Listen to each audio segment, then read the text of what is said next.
আসসালামু আলাইকুম প্রিয় দর্শক, আজ সারাদিন আমি বিভিন্ন জায়গায় যখন যেখানে গিয়েছি একটাই আলোচনা ছিল।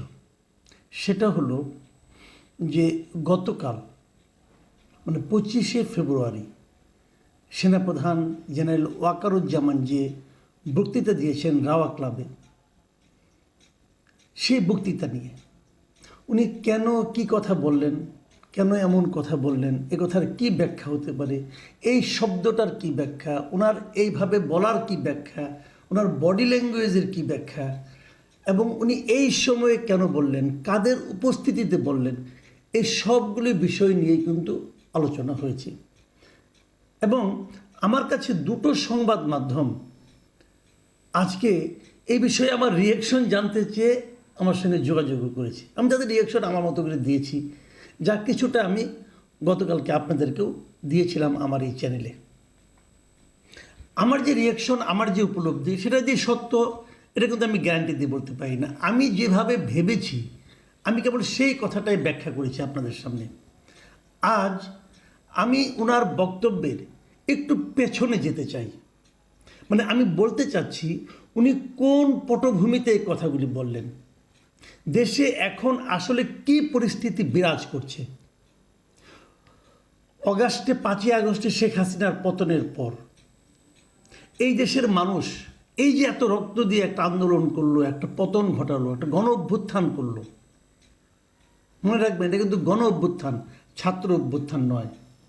এই যে একটা গণ অভ্যুত্থান ঘটালো, সেই সময় এই দেশের মানুষের কি প্রত্যাশা ছিল এবং সেই প্রত্যাশার বিপরীতে তারা কি পেল। হাসিনার পতন ঘটালো সারা দেশের মানুষ, নতুন সরকারকে নিয়োগ করলো ছাত্ররা। মাথায় রাখবেন, তারা এসে কাদের প্রত্যাশা পূরণ করলো? সারা দেশের মানুষের প্রত্যাশা পূরণ করলো, নাকি ছাত্রদের নেতা হিসেবে নিজেদের জাহির করা ব্যক্তিদের প্রত্যাশা পূরণ করলো? এবং তারপর দেশে আইন শৃঙ্খলার কী পরিস্থিতি নেমে আসলো,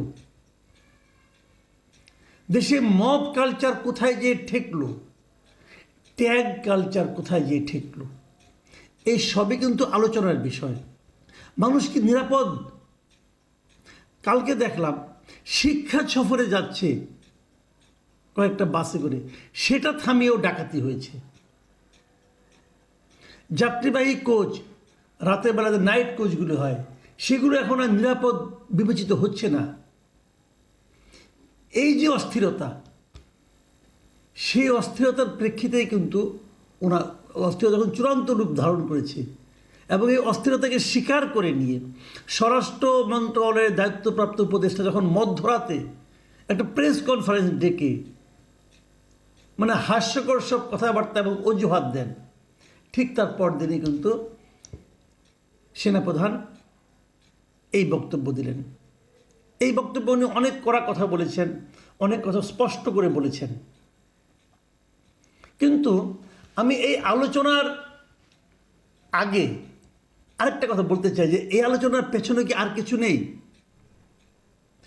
আপনারা একটু চিন্তা করে দেখেন, ঠিক এই ঘটনার দুদিন আগে মানে 25 তারিখে উনি বক্তৃতাটা দিলেন, 23 তারিখে দেশের একটা 5 তারকা হোটেলে একটা নতুন সংগঠনের আত্মপ্রকাশ ঘটেছে।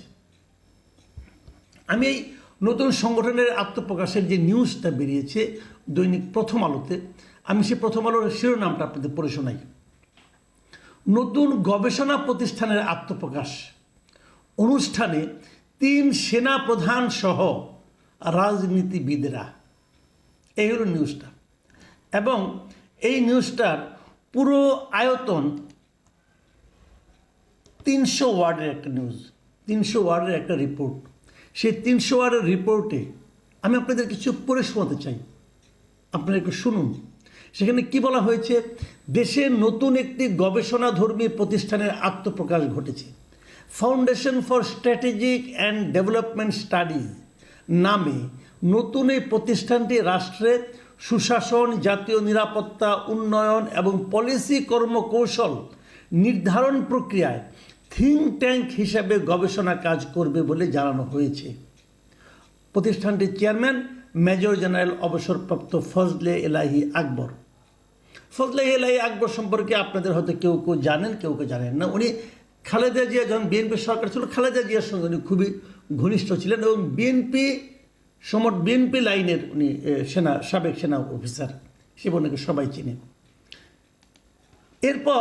তারপরে আর তেমন কিছু নাই, কিন্তু এখানে কি হয়েছে না হয়েছে সেটা নাই। তারপর বলা হলো অনুষ্ঠানে কে কে ছিলেন তার কাহিনী, এবং পুরো নিউজটার মধ্যে 85% স্পেস জুড়ে আছে কে কে ছিলেন। 85 হবে না, 90% জুড়ে হবে। 90% জুড়ে ছিল কে কে ছিলেন। এখানে আর কিছু হয়নি। আলোচনা কে হয়েছে কেউ বলে না, কারো কথা উল্লেখ নেই। আলোচনা কিন্তু করেছেন, সেনাপ্রধান নিজেও বক্তৃতা দিয়েছেন, সেই বক্তৃতাও কিন্তু এই রিপোর্টে আপনি পাবেন না। এখানে এখন দেখেন কে কে ছিলেন, আমি একটু আলোচনা আপনাদেরকে করি এই ব্যাপারটা নিয়ে। অনুষ্ঠানে উপস্থিত ছিলেন সেনাবাহিনী প্রধান ওয়াকরুজ্জামান, বিমান বাহিনী প্রধান এয়ার মার্শাল হাসান মাহমুদ খান, নৌবাহিনীর প্রধান অ্যাডমিরাল মোহাম্মদ নাজমুল আহসান এর উপস্থিত ছিলেন। এছাড়াও ছিলেন সাবেক সেনাপ্রধান জেনারেল আবু বেলাল মোহাম্মদ শফিউল হক, সাবেক সেনাপ্রধান জেনারেল এম নুরুদ্দিন খান এবং অবসরপ্রাপ্ত বেশ কিছু সেনা কর্মকর্তা এরা উপস্থিত ছিলেন, সেনাবাহিনীর লোকজন। আর কে ছিলেন? রাজনৈতিক ব্যক্তিত্ব হিসেবে ছিলেন বিএনপির মহাসচিব মির্জা ফখরুল ইসলাম আলমগীর, স্থায়ী কমিটির সদস্য আব্দুল মঈন খান, আমির খসরু মাহমুদ চৌধুরী, মেজর অবসরপ্রাপ্ত Hafizuddin Ahmed, vice chairman air vice marshal Altaf Hossain Chowdhury, চেয়ারপারসনের উপদেষ্টা কাউন্সিলের সদস্য ইসমাইল হোসেন জাবিউল্লাহ, তারপরে খালেদা জিয়ার একান্ত সচিব ABM আব্দুস সাত্তার, বিএনপির কেন্দ্রীয় নেতা মাহাদি আমিন, শামা ওবায়েদ, মওদুদ হোসেন, আলমগীর পাভেল, শাহরুল কবির খান, আরও অনেকে ছিলেন, এই কয়েকজনের নাম আছে না। এছাড়াও ছিলেন অন্যান্য পলিটিশিয়ানদের মধ্যে নাগরিকত্বের ঐক্যের সভাপতি মাহমুদুর রহমান মান্না, জামায়াতে ইসলামের নায়েবে আমির সৈয়দ আবদুল্লাহ মোহাম্মদ তাহের, গণসংহতি আন্দোলনের জুনায়েদ সাকি, ন্যাশনাল ডেমোক্রেটিক মুভমেন্টের ববি হাজ্জাজ। আরও ছিলেন উন্মুক্ত বিশ্ববিদ্যালয়ের উপাচার্য ABM ওবায়দুল ইসলাম, ডেইলি স্টারের সম্পাদক মাহফুজ আনাম, মানব জমিনের প্রধান সম্পাদক মতিউর রহমান চৌধুরী, দেশ রূপান্তরের সম্পাদক কামাল উদ্দিন সবুজ, 21 টেলিভিশনের চেয়ারম্যান আব্দুস সালাম, সাবেক পুলিশ প্রধান আশরাফুল হুদা, প্রধান উপদেষ্টার বিশেষ সহকারী মনির হায়দার সহ অবসরপ্রাপ্ত ঊর্ধ্বতন সরকারি বেসরকারি কর্মকর্তারা। তার সঙ্গে আবার কে ছিলেন? আরও ছিলেন ওখানে বক্তব্য দিয়েছেন কে কে? বক্তব্য দিয়েছেন major general M Abul Kalam, সেনাপ্রধান ওয়াকরুজ্জামান, অর্থনীতিবিদ অধ্যাপক মাহবুবুল্লাহ, রাষ্ট্রবিজ্ঞানী অধ্যাপক দিলারা চৌধুরী, আইনজ্ঞ অধ্যাপক বুরহানুদ্দিন খান এবং জাহাঙ্গীরনগর বিশ্ববিদ্যালয়ের উপাচার্য অধ্যাপক কামরুল আহসান। বলেন ছিলেন না কে? ছিলেন না কে? সরকারি বেসরকারি কে ছিলেন না?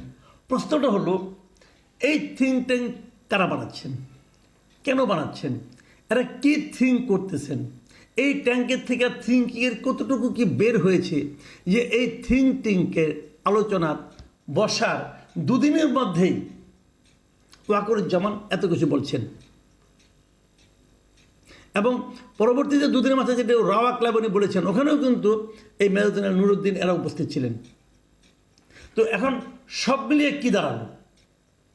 আজকে ওনার এই বক্তব্যের পরে, ওনার যে কালকের যে অনুষ্ঠানে উনি বক্তব্য দিয়েছেন, যে বক্তব্য নিয়ে সবাই এখন আলোচনা করছেন, সেই বক্তব্য নিয়ে নানা জনে নানা কথা বলছে, দেশি বিদেশি পত্রপত্রিকা লেখালেখি হচ্ছে। কিন্তু আর্মি চিফ একটা বক্তব্য দিয়েছেন এবং এই বক্তব্য অবশ্যই গুরুত্বপূর্ণ, অবশ্যই ইঙ্গিতপূর্ণ। আমি নিজেও এই বক্তব্য নিয়ে কালকে আলোচনা করেছি এবং আমি পার্সোনালি বলেছি আমি কিন্তু এই বক্তব্যে আনহ্যাপি নই। কারণ আমি মনে করি যে কাউকেও না কাউকে বলা উচিত ছিল, কেউ না কেউ তো বলবে যে যা চলছে তা ঠিক হচ্ছে না, যা চলছে তা ঠিক হচ্ছে না, এই কথা কেউ না কেউ তো বলা উচিত। আমাদের সেনাপ্রধান সেই কাজটা করেছেন। আমরা যেমন অগাস্ট মাসে ভাবছিলাম যে কারো না কারো তো বলা উচিত প্রাইম মিনিস্টারকে, মানে তৎকালীন প্রাইম মিনিস্টারকে, আপনি ঠিক করছেন না এবং আপনি যা করেছেন তার জন্য আপনার অধিকার নেই এই পদে থাকার। আমরা অপেক্ষা করেছিলাম কে বলবে, কে বলবে। সাধারণ মানুষ তো বলছে, কিন্তু ওনাকে বলার মতো, প্রেশার দিয়ে বলার মতো কে ছিল? এই সেনাপ্রধান ছিলেন। আপনারা যে বলবেন আমি সেনাপ্রধানের দালালি করছি, বলতে পারেন ভাই, কিন্তু আমি সমাজের মানুষের যে আকাঙ্ক্ষাটা, আমি সেটার কথা বলছি। আজকে যে দুঃসহ পরিস্থিতির মধ্যে আমরা আছি, কে বলবে? বলছে না কেন কেউ? করছে না কেন কেউ কিছু? হচ্ছেটা কি সারা দেশে? এই পরিস্থিতিতে আমি দেখলাম দেশি বিদেশি, বিশেষ করে ভারতের, পাকিস্তানের এই সংবাদ মাধ্যমগুলো, মিডিয়াগুলো এই সেনাপ্রধানের বক্তব্য নিয়ে নানাভাবে মানে নিউজ করেছে। কেউ এটাকে টুইস্ট করেছে, কেউ এর মধ্যে ইঙ্গিত খুঁজে বেড়াচ্ছে, কেউ এর মধ্যে অন্য কোনো লক্ষ্য খুঁজে বেড়াচ্ছে।